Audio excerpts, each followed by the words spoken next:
Sound check tayo kaibigan, gawa nang nagdagdag tayo ng speaker. Ito, dinagdag natin to. Ito, sira. Ipapagawa ko pa to. Ito, dalawa. Idadagdag natin dito sa speaker nating dalawa para gumanda. Ito, naikon ko na yung isa. Ito, ito, naikon ko na. Lakasan natin ng konti.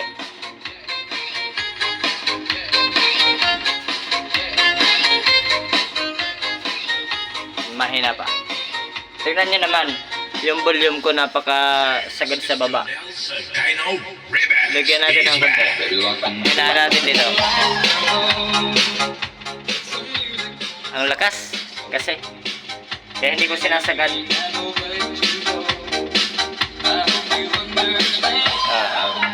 Huwag natin yung kalahati. Mahina ang pakinggan kasi ito baba.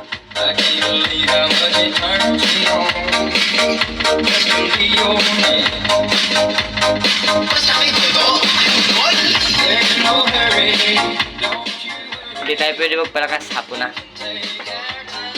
Papalakas tayo by next day kasi alam mo na, New Year na. Kaya lang hindi ko alam baka masunog to. 8 ohms tapos yung speaker ano lang yata ito, 250 watts lang, baka hindi kayanin kasi itong ampli 3,000 watts, ito 500 watts.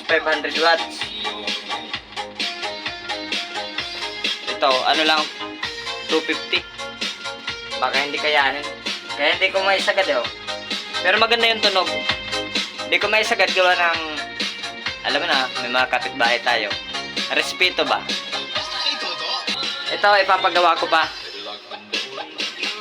Para magamit ko ng maganda. Kasi ito okay naman eh. Kaya lang hindi ko alam kung tatagal ito. Nanghihinayang ako sa speaker. Maliliit lang siya pero malalaki yung speaker niya. Ay yung magnet. Ito. Hindi ko na alam kasi 500 watts lang to eh. Papagawa pa tayo ng mga speaker kaibigan. Ano natin to, babadjitan natin. May ilaw na ako, ilaw. Maliit lang siya pero napakalakas. Yun yung nakikita nyo ng mga nakarang araw. Kaya lang hindi ko alam, may violation pagka ginagamit ko to kasi nakalagay daw doon AI. Ito nga AI. Kaya binura ko lahat. Kung hindi nyo po napapansin yung iba kong video, binura ko yung may ganon, yung may kanta akong ano, Der Ana ba yun? Kasi ginamit ko yung ilaw ko na yon. AI daw nakalagay. Kaya may violation, kaya binura ko. Sayang, dami pa namang views. Tignan nyo naman yung lever niya, nasaan lang. Ito yung talagang dapat sagad niya eh. Yung pinaka box. Kaya hihina ito, tingnan nyo naman ito. Kung nasaan lang. Ito lang oh. Ito ang sagad niya, nandito sa kabila. Ito ang sagad. Ayan, yan ang patay oh. Patay. Yan ang ano, pag ganyan.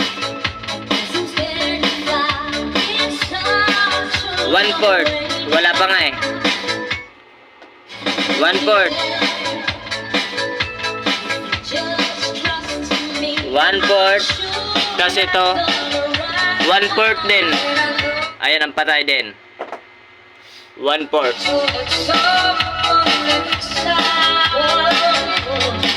Pitikan natin ang isa. Ay, wag natin pitikan.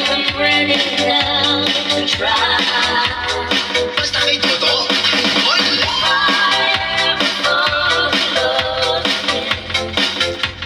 Kaya lang, ano na natin, baka maka-copyright na tayo. Medyo mahaba na yung kanta. Bye-bye mga kaibigan, maraming salamat.